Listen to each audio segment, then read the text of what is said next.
Something massive just happened, and most Americans have no idea what it truly means. The United States flew B-2 Spirit stealth bombers, the most expensive and sophisticated warplanes ever built. Thousands of miles across open ocean, deep into one of the most contested airspaces on the planet, to strike underground missile storage facilities carved directly into the mountains of Iran. These are not surface targets, these are hardened, reinforced caves, engineered specifically to survive conventional attacks. The fact that America used bunker-busting munitions delivered by stealth confirms something the mainstream conversation is dangerously slow to acknowledge. This is not a warning shot. This is a strategic dismantling operation. When a nation commits its most advanced, most secretive aerial platform to a strike mission, that is not escalation in the casual sense of the word. That is a calculated, deliberate shift in the architecture of power across the entire Middle East. Pay very close attention to what comes next, because the decisions being made right now will redraw maps. Let's start with the basics, because the basics matter more than most people realize. The B-2 Spirit stealth bomber is not just another aircraft in the American arsenal. It is a flying machine that costs over $2 billion per unit to build, and the United States only has 20 of them in total. 20. That's the entire fleet. So when the Pentagon makes the decision to deploy these aircraft into a live combat operation against a nation like Iran, you are not watching routine military activity. You are watching a decision that came from the very top of the American power structure, went through layers of strategic planning, and was executed with full awareness of what it signals to every government, every military command, and every intelligence agency watching from around the world. That is the starting point, and everything else builds from there. Now let's talk about what these bombers actually struck, because this is where the story gets genuinely important. Iran has spent decades, not years, decades, building a network of underground facilities designed specifically to protect its most valuable military assets from aerial bombardment. These are not simple bunkers dug into soft earth. These are mountain caves, reinforced with concrete, buried under hundreds of feet of solid rock, engineered by some of the most capable military construction teams Iran could assemble. The entire rationale behind building these facilities was the assumption that no conventional air force could reach what was stored inside. Iran looked at the history of American airstrikes in Iraq, in Afghanistan, in Libya, and made a calculated strategic investment. Go underground, go deep, and become unreachable. That investment just failed, and the implications of that failure are enormous. When you store your most advanced ballistic missiles inside a mountain, you are making a statement about your defensive doctrine. You are saying, even if my surface infrastructure is destroyed, even if my radar systems are knocked out, even if my air defenses are degraded, these weapons survive. These weapons remain viable. These weapons are my insurance policy. Iran's entire deterrence framework, the logic that kept a full-scale confrontation at bay for years, was built around the credibility of that insurance policy. The calculation in Tehran was always that any adversary thinking about a major military strike had to account for what would be fired back. The missiles in those caves were not just weapons. They were the foundation of Iran's strategic posture in the region. They were the reason Hezbollah could make threats, the reason Iranian proxies across the Middle East operated with a certain level of confidence, the reason Iran itself could push boundaries in its nuclear negotiations and still feel protected. All of that logic just got stress-tested in a very serious way. And here is something that almost nobody in mainstream American media is pausing to actually explain to you. The GBU-57 massive ordnance penetrator, the bunker-busting bomb that was almost certainly used in strikes of this nature, weighs 30,000 pounds. 30,000 pounds of precision-guided munition designed specifically to drill through reinforced concrete and solid rock before detonating. The B-2 is one of only 2 aircraft in the American arsenal capable of carrying it. This weapon was not built for small operations. It was not developed casually. The United States invested years of research and development specifically to have the capability to reach underground facilities that were previously considered impenetrable. The fact that this capability is now being used operationally in real time against Iran's actual infrastructure tells you that a threshold has been crossed that cannot simply be uncrossed. Think about what that means from a strategic planning perspective. Every nation that has been watching this, Russia, China, North Korea, every government that has spent money building hardened underground facilities as part of its own deterrence strategy is now running updated calculations If the United States has demonstrated the operational ability to strike targets buried under mountains of solid rock using stealth platforms that cannot be tracked by conventional radar, then the entire premise of underground military hardening has to be reconsidered. That is a seismic shift in the global military balance, and it happened in real time, broadcast to every defense ministry on Earth through the simple fact of a successful operation. Now let's pull back for a moment and look at the broader context, because these strikes did not happen in a vacuum. The relationship between the United States and Iran has been deteriorating for years, but the pace of that deterioration has accelerated in ways that deserve serious attention. Iran's nuclear program has advanced beyond the point where it was when the original nuclear deal and the JCPOA was negotiated. The enrichment levels, the stockpile quantities, the technical sophistication of Iran's centrifuge operations, all of it has moved in a direction that American and Israeli strategic planners have consistently described as unacceptable. Parallel to that, Iran's support for regional proxy forces has continued to expand. The weapons flowing to Hezbollah, to the Houthis in Yemen, to various militia groups in Iraq and Syria, that entire network of power projection has relied on the missile infrastructure that was just struck. So when you see these B-2 strikes, you are seeing the intersection of two distinct but deeply connected strategic concerns colliding with each other at the same moment. There is also something important to understand about the timing of military decisions like this. Governments do not deploy their most sensitive military assets spontaneously.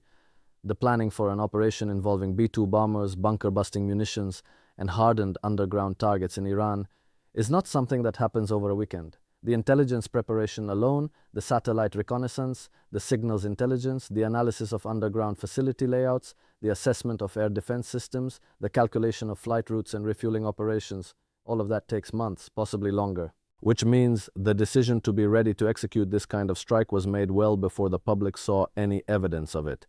And that tells you something important about how American strategic planners have been thinking about Iran for a considerable period of time. This was not reactive, this was prepared. Let's also be honest about something that tends to get lost in the immediate emotional response to military action. The United States and Iran have been in a low-grade, undeclared conflict for a very long time. Iranian proxies have attacked American military positions in Iraq and Syria dozens of times. American forces and American allies have conducted operations that directly degraded Iranian-backed military capabilities on multiple occasions. The assassination of Qasem Soleimani in January 2020 was a dramatic, high-visibility moment in that ongoing conflict, but it was not the beginning and it was not the end. What has happened now with the B-2 strikes is that the intensity level of that ongoing conflict has jumped dramatically.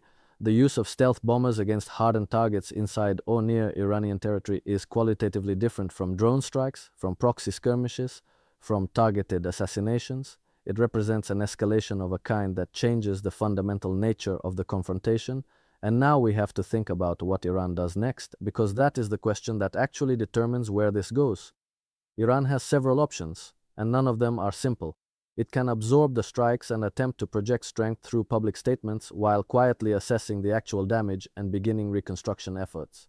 It can retaliate through its proxy network, accelerating attacks on American positions, on Israeli infrastructure, on Gulf state targets that are aligned with American interests. It can attempt a direct response, though its capacity to strike American assets directly has been significantly constrained by the very strikes we are discussing, or it can accelerate its nuclear program to the point where the deterrence calculation changes in a fundamental way, where the message to Washington and Tel Aviv becomes, the faster you push, the faster we move toward a capability that makes this entire calculus irrelevant.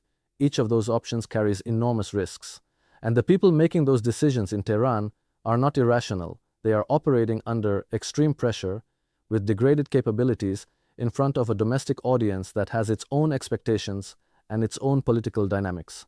The Iranian government has spent years telling its population that its military strength makes it untouchable. Those caves, those missiles, that underground network, all of it was part of a narrative of national resilience and strategic invulnerability. That narrative just took a serious blow. And managing the domestic political fallout of a serious military strike while simultaneously making wise strategic decisions under pressure is extraordinarily difficult for any government. Meanwhile, the regional dynamics are shifting in real time in ways that deserve serious attention. Saudi Arabia, the UAE, Jordan, the Sunni Arab states that have long viewed Iran as the primary threat to their own security, are watching these developments with a particular kind of interest. For years, these governments have quietly supported American strategic pressure on Iran while maintaining enough public distance to manage their own domestic audiences. The B-2 strikes represent a level of American commitment and capability that changes their own calculations about regional security guarantees, about their relationships with Washington, and about the long-term trajectory of Iranian power in the region. These are not passive observers. They are active strategic actors, and their responses to what is happening right now will shape the regional order in ways that play out over years. Israel obviously is central to this entire picture in ways that go beyond what most American news coverage actually explains. Israel has been warning publicly and through back channels about Iran's nuclear program and Iran's missile capabilities for years. Israeli strategic doctrine has consistently held that a nuclear-armed Iran represents an existential threat.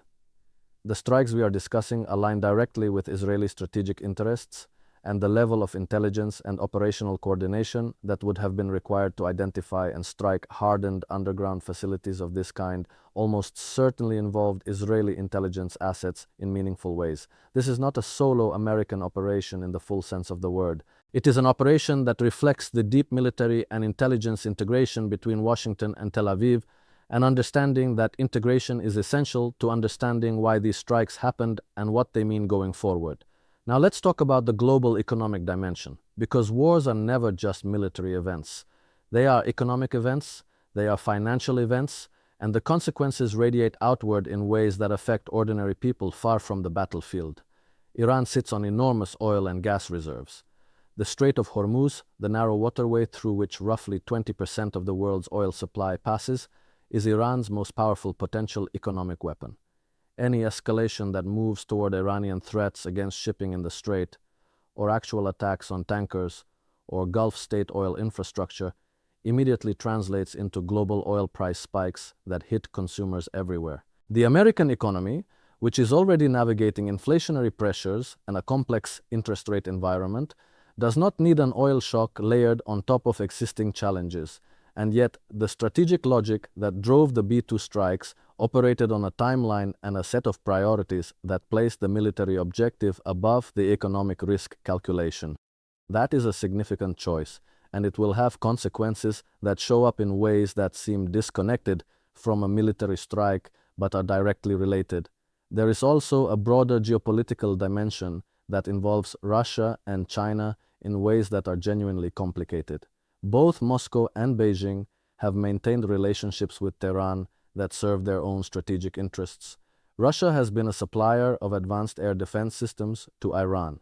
China has been a major purchaser of Iranian oil, effectively providing Tehran with economic relief that softened the impact of American sanctions. Neither Russia nor China wants to see Iran become a nuclear power in an uncontrolled way, but neither of them wants to see American military power successfully reshape the Middle East on American terms either. The B-2 strikes place both governments in a position where they have to decide how to respond, publicly, diplomatically, and through their ongoing relationships with Tehran, in ways that will define their own strategic positions for the period ahead. And those decisions will intersect with everything else that is already happening in the broader US-Russia-China strategic competition. What we are really watching, when you step back far enough to see the full picture, is a moment of genuine strategic inflection. The post-Cold War era produced a particular set of assumptions about how American military power operated in the world, assumptions about what it could reach, what it could destroy, what it could deter, and what limits existed on its use. Those assumptions have been evolving for years, reshaped by the experience in Iraq and Afghanistan, by the rise of Chinese military capabilities, by Russian adventurism in Ukraine, and before that in Syria. But the B-2 strikes against Iran's underground missile facilities represent something specific and significant within that evolution. They represent the United States deploying its most advanced conventional military capability against one of the most sophisticated hardened target sets that any adversary has constructed. And they did so successfully, at least in terms of the immediate operational objective. The world that exists on the other side of these strikes is genuinely different from the world that existed before them, Not because one military operation changes everything instantaneously. History does not work that way. But because the demonstration of capability and will that these strikes represent reshapes the calculations of every government, every military planner, and every strategic analyst who is paying attention, the underground is no longer safe, the mountain is no longer protection enough, the insurance policy is no longer fully credible. And when the fundamental assumptions of a deterrence framework collapse, the actors operating within that framework have to rebuild their strategic logic from the ground up, under pressure, in real time, while the rest of the world watches and adjusts accordingly. That process is unpredictable, it is dangerous, and it is already underway.